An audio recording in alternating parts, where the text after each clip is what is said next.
Buenas noches, bienvenidos a Documenta 20.1, el programa de TV UNAM que muestra y analiza la realidad a través del arte del documental. Hoy vamos a ver la película Homoturísticos. Es un trabajo lúdico que narra algo que hemos hecho la mayoría de las personas, ser turistas. Pero no es tan simple como solamente ir a conocer lugares, tiene consecuencias que no siempre son divertidas. Sociólogos y filósofos analizan este caso.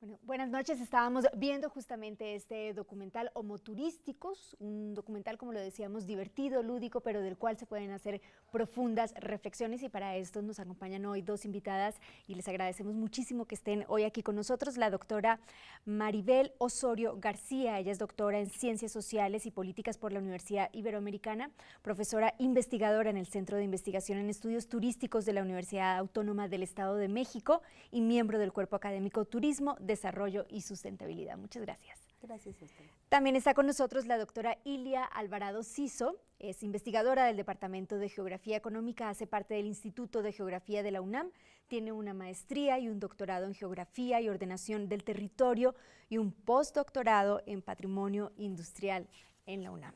Muchísimas gracias.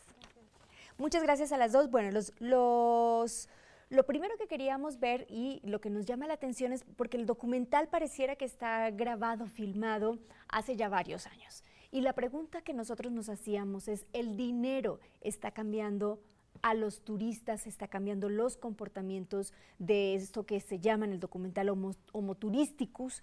¿El dinero está definiendo muchas cosas o lo está definiendo el medio ambiente o lo está definiendo la situación global? Doctora. A mí me parece que más bien es la parte de la globalización, ¿no? Hay una serie de cambios socioculturales a nivel general, la parte de las tecnologías que ha modificado todos nuestros estilos de vida, inclusive, ¿no? Nuestras formas de comunicación, el acceso a una realidad inmediata que está sucediendo al otro lado del mundo. Y también sí una conciencia ambiental mucho más acentuada de la que teníamos, no sé, en la década de los 70, por ejemplo, cuando se empiezan a identificar estos problemas ambientales, ¿no? de sustentabilidad, cuando llega el discurso de la sustentabilidad. Sí, por supuesto, la parte económica, en función de los estratos de población que tienen acceso a poder practicar la actividad turística, y también la incorporación de una gran cantidad de población en los países asiáticos, China, India, ¿no? con estas poblaciones muy elevadas, y que empiezan con una práctica turística, incorporándose, dijéramos, a prácticas más bien de Europa o de Estados Unidos, Canadá. Sí, totalmente. ¿No? Entonces, en esos estilos de vida. Si uno viaja por estos países europeos, uno ve la gran parte de los turistas son asiáticos. No sabemos si son exactamente de China, tal vez de Japón también vienen de Corea, son asiáticos, es porque la gente ha cambiado su comportamiento porque le interesa conocer más del mundo y ser un turista, o porque tiene más capacidad para adquirir un boleto de avión, pagar un hotel y moverse por el mundo como turista. También ha pasado que ha cambiado la oferta, por ejemplo, de viajes de avión, se ha abaratado mucho más en las últimas décadas, ¿no? Entonces esto ha facilitado el movimiento masivo de más turistas, pero también, por ejemplo, el caso de los mercados asiáticos, las cifras actuales es que los turistas chinos internacionales son 100 millones de personas, ¿no? Entonces es alrededor del 10% del total de turistas internacionales. Bueno, si tomamos en cuenta también la escala de la población china, entonces al incorporarse al mercado turístico como viajeros, obviamente esto incrementa las cifras de personas que se desplazan alrededor del mundo. Alguna vez alguien me hizo un comentario y me gustaría que opinaran sobre esto, si los ciudadanos chinos aumentan su capacidad adquisitiva en los próximos 10 años, es decir, si de toda esta población que ellos tienen, mucha más gente puede acceder a estos boletos, los boletos siguen bajando, no va a haber asientos en los aviones.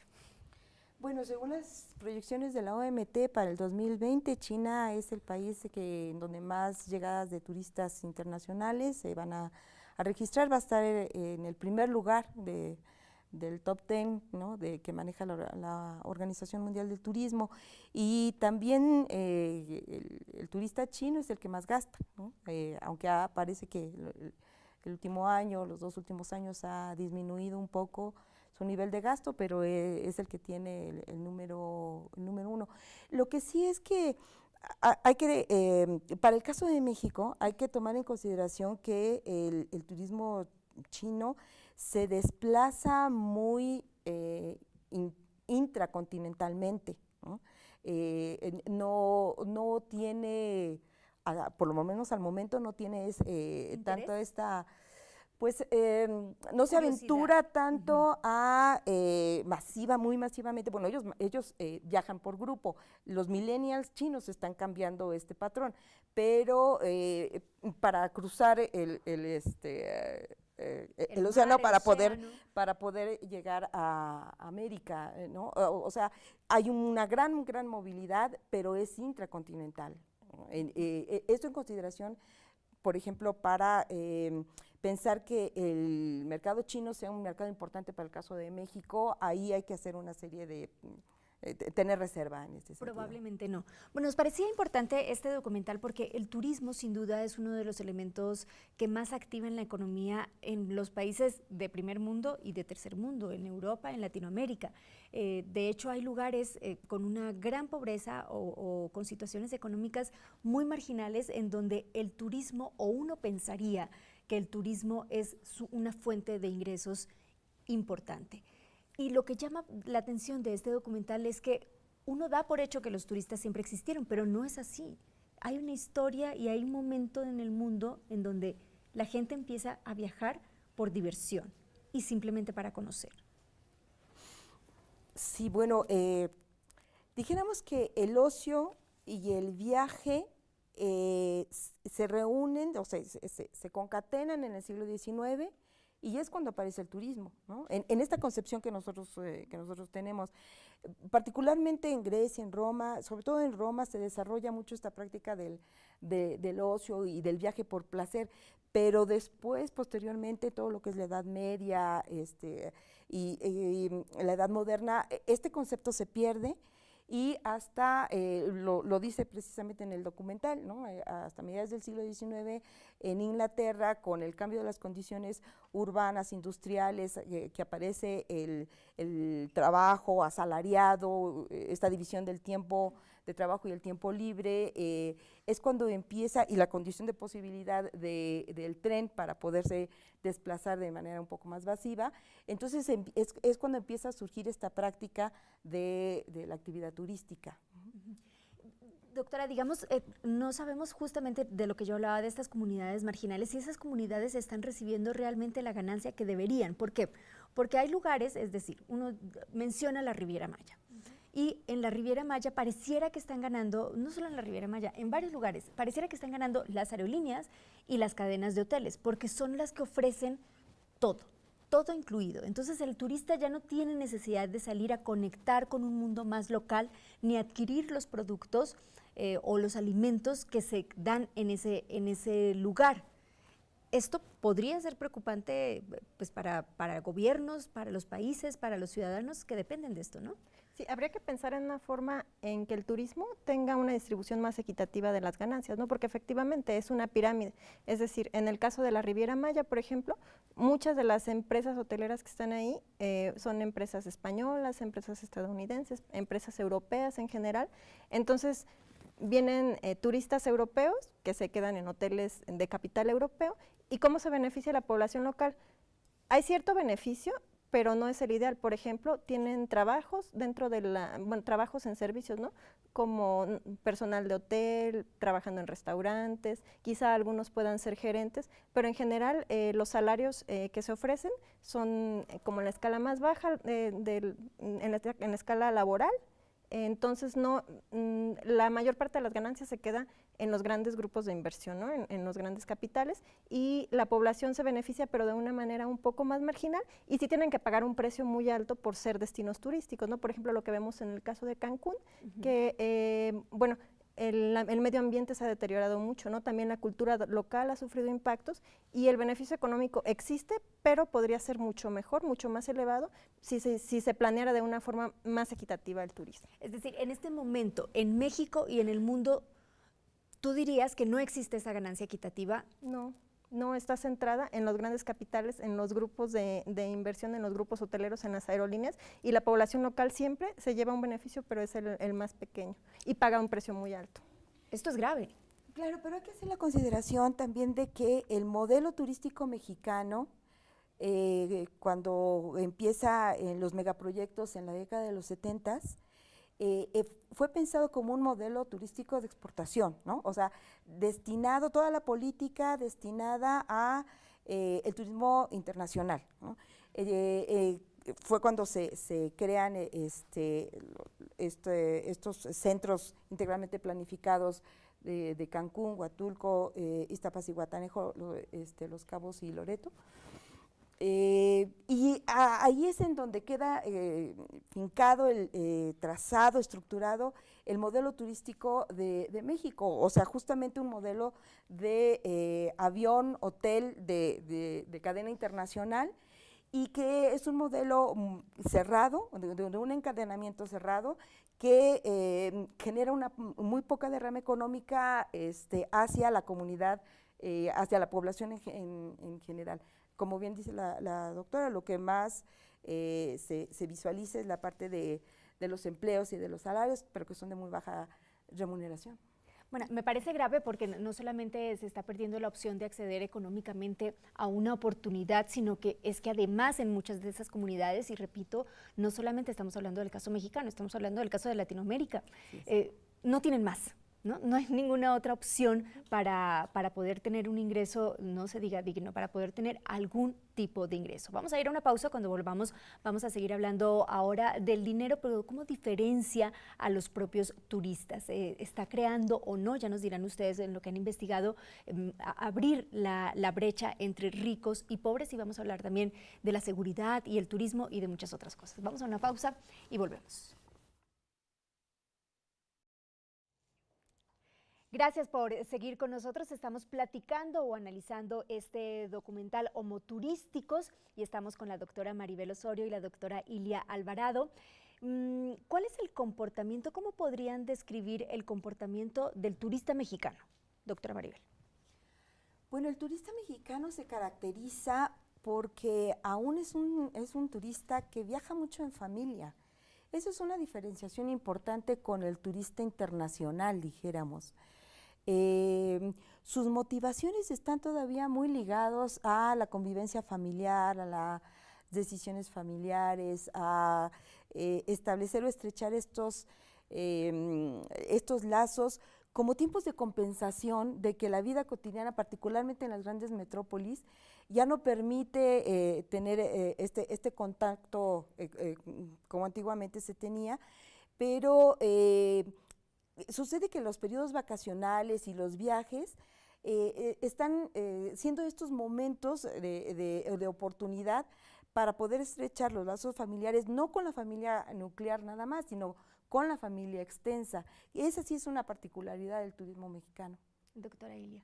Sí, bueno, el perfil del turista mexicano también son profesionistas que viajan en pareja o con familia, y además, considerando que los principales puntos de emisión de turistas son las grandes ciudades, Ciudad de México, Guadalajara y Monterrey, entonces son también turistas de proximidad, es decir, viajan generalmente o, por ejemplo, en fines de semana a destinos que son próximos, ¿no? Que pueden ir y volver en un solo día o dormir una noche y pasar el fin de semana. Entonces, por ejemplo, en función de eso vemos la gran oferta de destinos turísticos relacionados con pueblos mágicos. Si ponemos en un mapa, los pueblos mágicos están situados, la gran mayoría de ellos, en las, no sé, a una distancia más o menos de 4 horas de la Ciudad de México, algunos también muy cerca de Guadalajara, y mucho menos en Monterrey, pero sobre todo alrededor de la Ciudad de México. Pero nosotros privilegiamos el turismo local antes que el internacional, es decir, estamos pensando como sociedad, prefiero conocer lo que está cerca de mi ciudad, en mi país, antes de ahorrar 2 años para poder ir a Japón.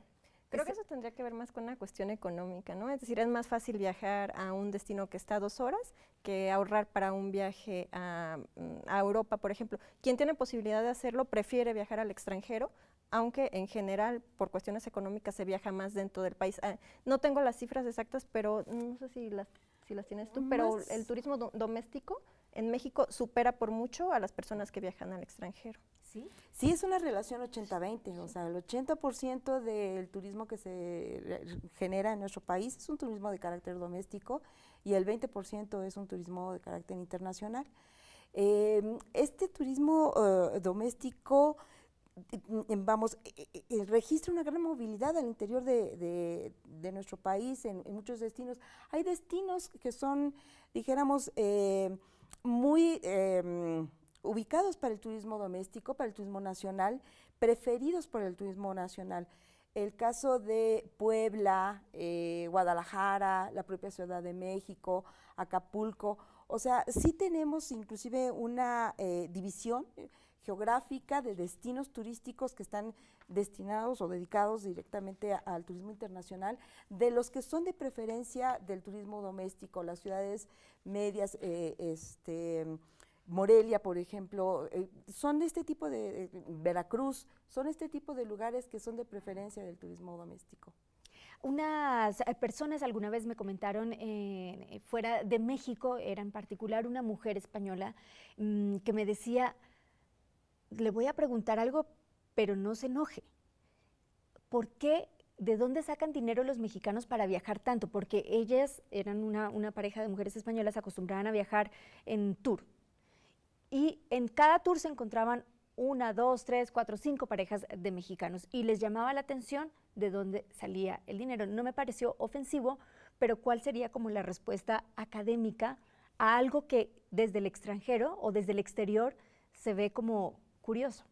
Hay una clase media en México que está creciendo y está ganando terreno en el poder adquisitivo y tienen la posibilidad de viajar. Bueno, además también hay muchas facilidades de crédito, ¿no? Ahora, para acceder a un viaje se pueden comprar desde paquetes completos, estancias en hoteles y todo, en pagos, ¿no? Entonces eso facilita que la clase media pueda acceder a este tipo de viajes. Y sí, efectivamente es complicado hacer un viaje al extranjero y no encontrar mexicanos, ¿no? Si viajan mucho al extranjero. Doctora Maribel, ¿cómo diría usted, cómo describiría que ha cambiado el homo turísticos o el turista en este nuevo siglo? Llevamos casi 20 años en donde probablemente los 10 años han sido de una revolución digital que ha cambiado no solamente la forma de hacer turismo, sino muchas otras cosas, por supuesto. ¿Cómo describiría ese cambio del hombre turístico? Bueno, en principio hay una tendencia importante a la diversificación, ¿no? O sea, ya no tenemos, y el propio documental, el propio video lo dice, no tenemos un solo tipo de homoturísticos, sino tenemos varios y de varios comportamientos y de varios patrones, y esto se ha acentuado. Tenemos ya ahora turismo de romance, de bodas, gastronómico, enológico, el ecoturista, médico, incluso, el turismo, ¿no? Médico, o estético. El turismo, el turista oscuro, que es una de las cosas que está estudiando la doctora.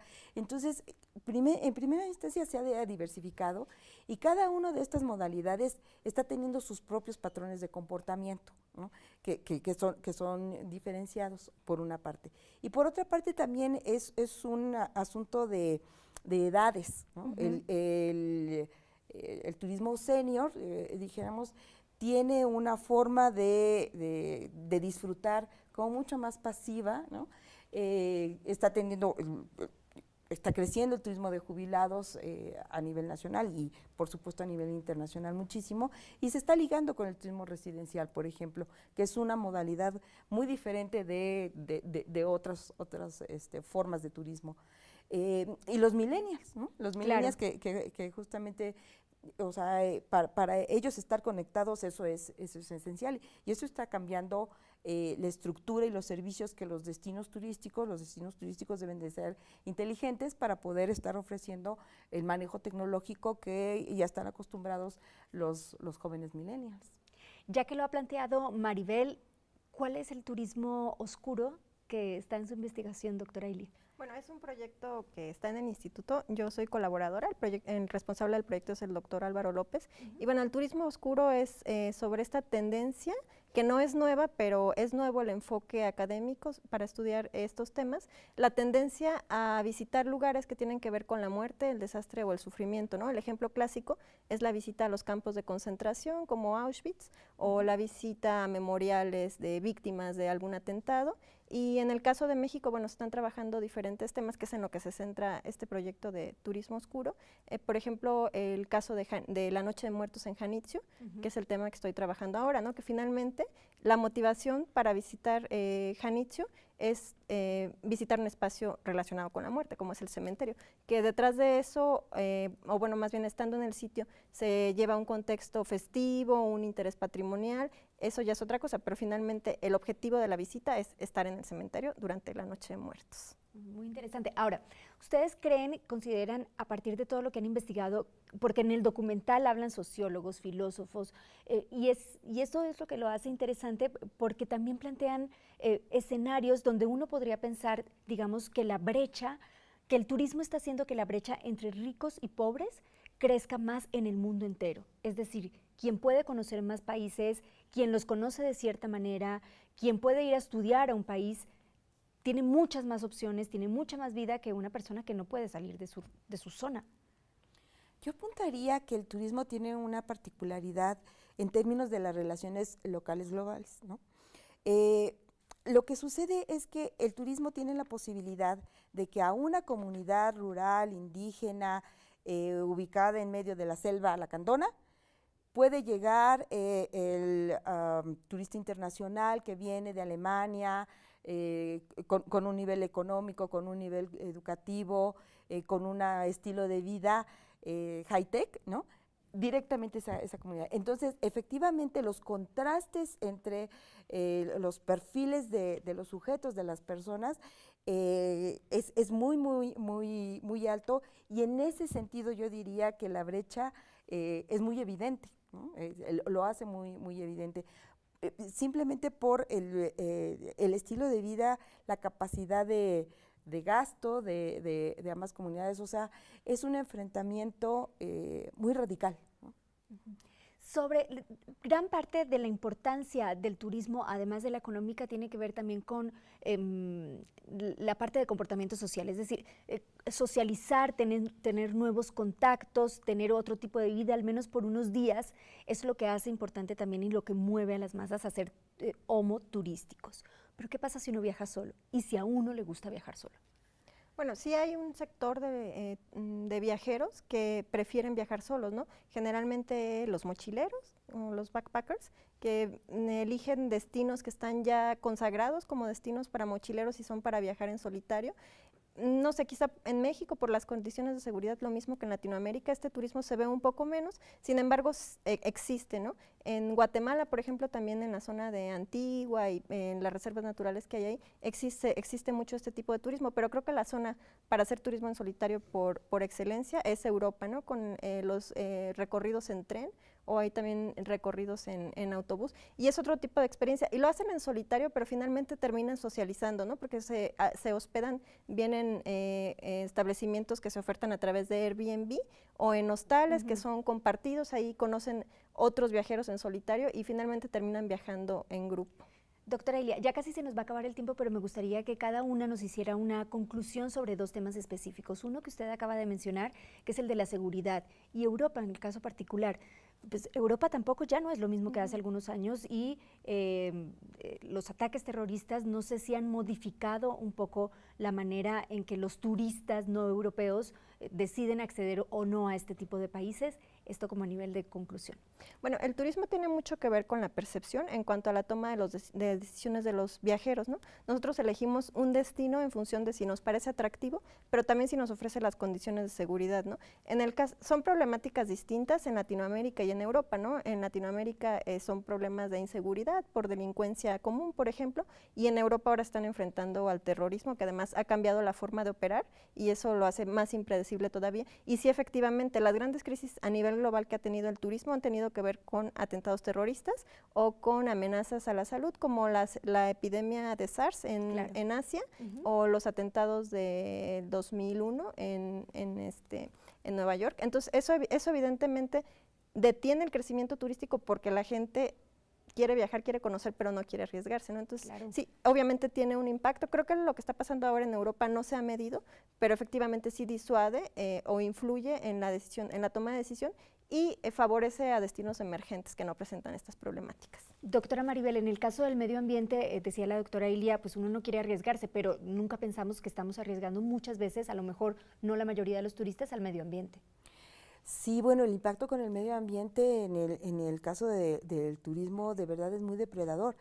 En la década de los 60 se pensaba que el turismo era amigable con el ambiente, no se tenía todavía esta claridad del impacto tan fuerte que puede llegar a detonar, pero además yo quiero señalar que no nada más es el comportamiento del turista directamente el que tiene un proceso de contaminación fuerte de basura y de consumo de agua, como se dice en el video, sino que, por ejemplo, el caso de Iztapas y Guatanejo, que lo acabamos de investigar, la expectativa del crecimiento de ese centro integralmente planificado generó una gran cantidad de población que llega, ¿no?, emigra y se instala en Zihuatanejo, con una serie de condiciones no adecuadas, con asentamientos irregulares, entonces hay una contaminación que se genera hacia la bahía, directamente hacia la costa, y entonces la playa se contamina. ¿No? Se contamina no nada más por la masificación de la playa por los turistas, sino por la población que no tiene las condiciones adecuadas y que también propicia de manera indirecta esta contaminación, ¿no? Pues muchísimas gracias a las dos por compartir este análisis, investigaciones y estudios que han realizado ustedes. Muchas gracias por acompañarnos. A ustedes muchas gracias. Nos vemos hasta la próxima.